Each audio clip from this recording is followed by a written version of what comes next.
Ladies and gentlemen, welcome to another video. In this video, we're going to be talking about how to use your ChatGPT for language learning in 2026. I'm sure you've watched 100 different videos on this topic, but in this video, I'm not going to just say do this or do that.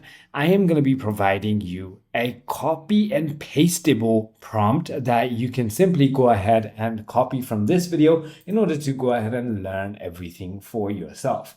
All you need to do is simply copy and paste this little prompt right over here. If you want, you can also pause the video and then type it out if you want to, but I'll try my best to go ahead and give it to you in the comment section, but don't mind me if I forget to. But it says, act as my personal language tutor.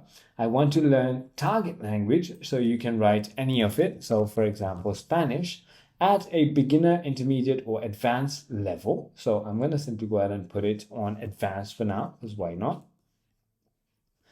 We will practice through short dialogues and conversational drills. Whenever I make a mistake in my grammar or vocabulary, gently correct me, explain why it's wrong, and then ask me a follow-up question to keep the conversation going. If I simply go ahead and click on send prompt, as you can see, it is going to go ahead and start talking to me in Spanish. Now, I don't understand it, so I'm just going to go ahead and write gracias. And it says no problem. And I'm going to say buenos dias, because why not? Just random.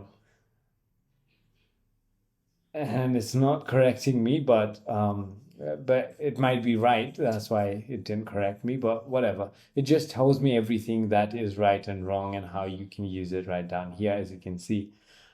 So I hope this video clarifies everything for you. If you have further more queries, feel free to comment down below, and I'll see you on the next one.